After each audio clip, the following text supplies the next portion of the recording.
are you doing here?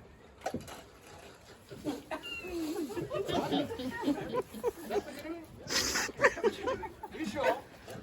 Then we're doing it. First, stay very still. Oh.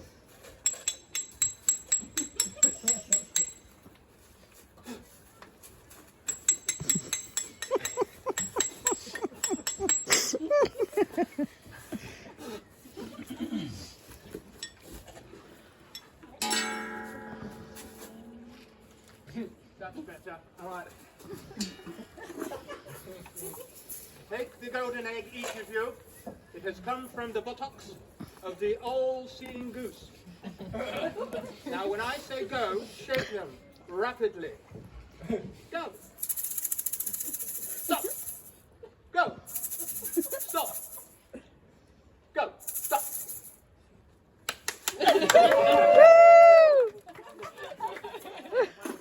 We must ask the magic pair if he approves. Do you approve of this union?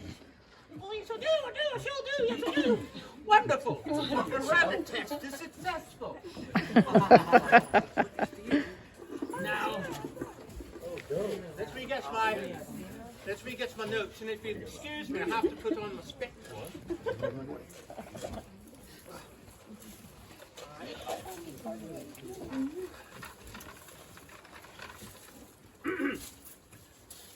I think I found the case because I'm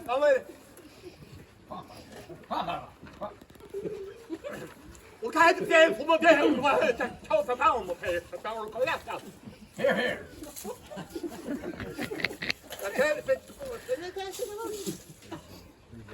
Oh, sorry. That's it the wrong way. All right, so it's funny. It's embarrassing. I have been asked to do this in case you were wondering what in the world is going on here. I had a talk with Michaela in Robert, and may I call you Robert? She said, I would like you to marry us, but I don't want it to be the typical way, the boring, ridiculous, ceremonious, legal way. It needs to be special. Can you do this for me? And I said, what do you mean? She goes, I want it to be weird. I want it to be different. I want it to be slightly uncomfortable. I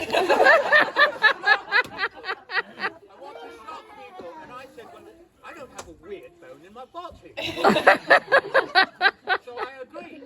So if any of you are wondering, you know, what's going on, I'm appeasing the bride. If you don't like it, you can go swimming for a bit and come back after. So I want to start out by saying a few things. I've been asked to be the welder of these two precious metals, to join them together when they already are quite clearly together. So I'm astonished to be asked to do something, but it's for your benefit. This is why this is going on. They don't need paperwork.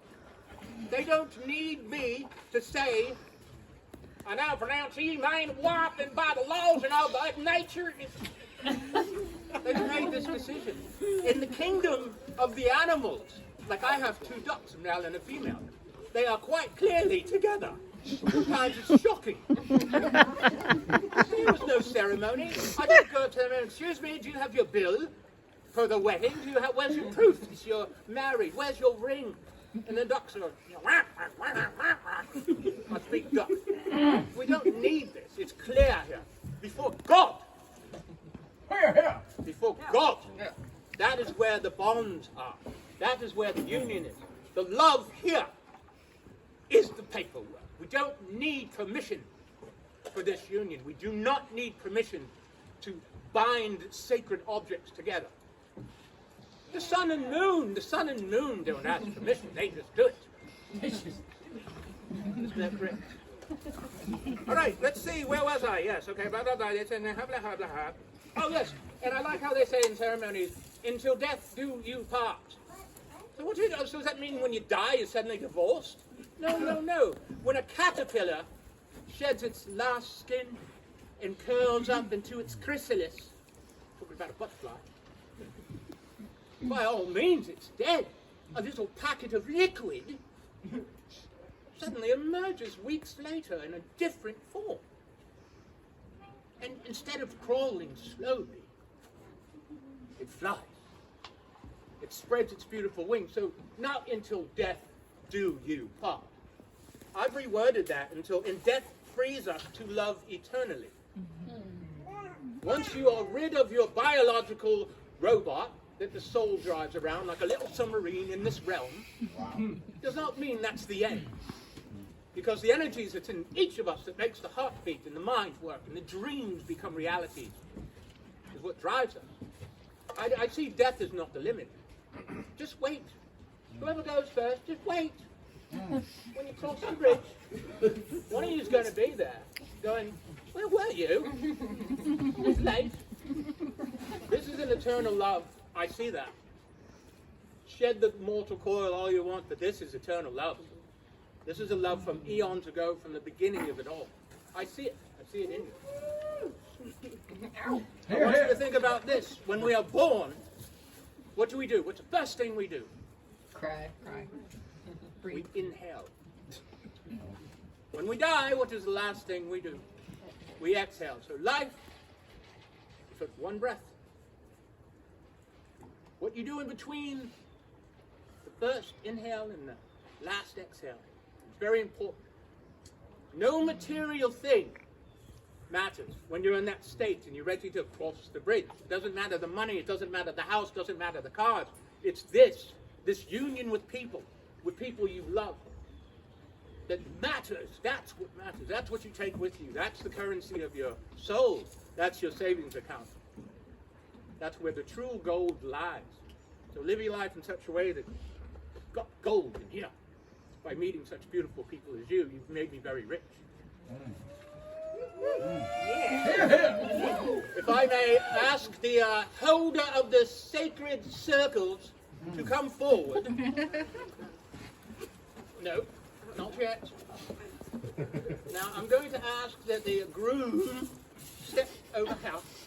If you can bear to be separated. I do not want to get in between you, but for a moment I will. Please, come. Now, I want you to repeat after me. Bugla. Bombi hombi. Bosichawa no dudu. No dudu. No doo-doo. No dudu. Now, put your finger up. Whatever. Yes, perfect. Keep it there. I present with you the sacred bagels. This represents the circle of life. This represents the infinite voyage of the soul. But look, it's in half. Oh my. It's been sliced. Guess what? They didn't cut these very well. Oh my. There. Oh looky what's going on here. Oh no. We're sharing bagels.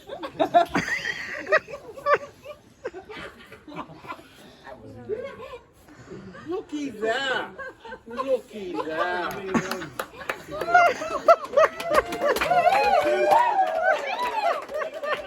bagels that are eating each other. They are now yin and yang. Oh no, it's all right. No. This is what happens. No, it's fine. Now I ask you Dirty bagel. to take that bagel off his hand. Not with that hand. The other hand. Put it in the bucket. Take that bagel with this hand, off her hand, and put it in the bucket. Yes! That represents materialism. Materialism does not define love. You do not need to wear a bagel on your hand to be married. But you must share your bagel when you have them with those that you love. Now I ask you, take your hands, grab hands together, both hands if you will. I think my pants are falling down. Excuse me. It happens when I'm emotional. What do we have here? We've done the rabbit test. Oh yes, of course. that I forget. Now in this hand here, hold this. Let us pray. Remain, that is actually Griffin in the garden. Yes, I did prematurely pluck it for this event. I hope you don't mind. Remain. This is serious. God, thank you for having a sense of humor, first of all. Thank you for the heartbeats. Thank you for everything. Thank you for the breath in everyone's lungs. Thank you for the birds, for the bees, for the ants, for the mice, for the farts. I mean, farts are great, aren't they? Yes. It's the barrier, the first thing when you're first going out with someone that you get over. That sneaky little, oh, I hope it's okay to do it, but now where you guys are from, just let it rip, because you're in love and it doesn't matter. Congratulations. Now, each take a bite of the second lettuce. Chew it. Think of each other. Don't look at me, look at her. How is it? Great. Wonderful. Let us remember this moment forever. Now you can put the lettuce in the bucket. Oh yes, yes. Don't know where it is, so we're skipping. What do we have? What do we have? That. Now. Turn, face each other. I mean, face those folks who were staring at me earlier. Arms around each other. Does everyone here agree with the love you see before them in the union, the welding of these two precious metals? Yes? Yeah! Yeah! You can do better than that.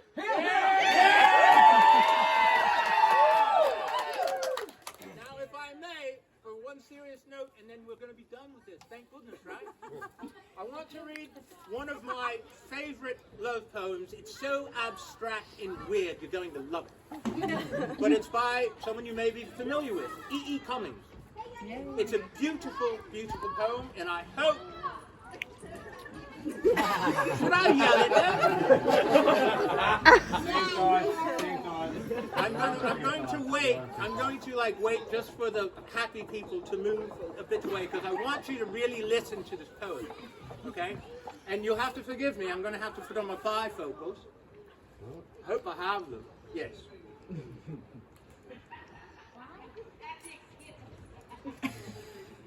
Oh, that's whoa. Because I have to use my greasy rectangle of doom to read this poem. Please excuse the technology. It's called Somewhere I Have Never Traveled. Have you ever heard of it? Yes. Listen closely, by E.E. Cummings. Somewhere I have never traveled, gladly beyond any experience, your eyes have their silence in your most frail gesture of things which enclose me, or which I cannot touch because they are too near. Your slightest look easily will unclose me, though I have closed myself as fingers. You open always, petal by petal, myself as spring opens, touching skillfully, mysteriously, her first rose. Or, if you wish me to be closed, and I will then shut very beautifully, suddenly my life, as when the heart of this flower imagines the snow carefully everywhere descending.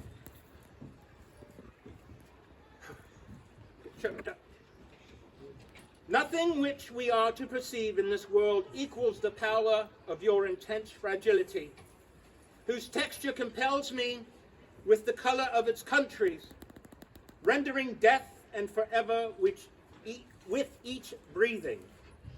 I do not know what it is about you that closes and opens. Only something in me understands the voice of your eyes is deeper than all roses.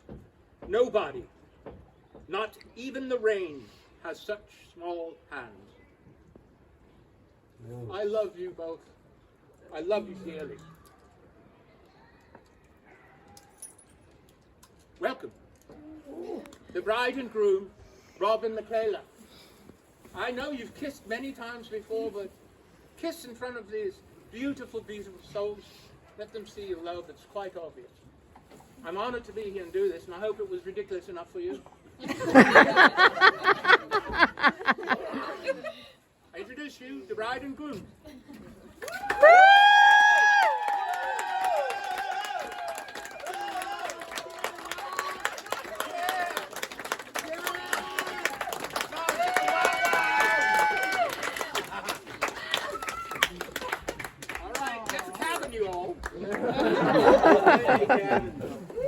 Thank you all for your attention. Thank you for your love. And don't forget what to do with those feathers. we have a surprise for you. Instead of throwing rice and contaminating you with all sorts of cereals, feathers have been handed out to delicately just caress you, touch you. All right, that's it. Next party. That was electric. It was beautiful. I loved it. If you're wondering why I didn't ask them if they take each other to be bride and groom and all that, why should I? They've already made the decision.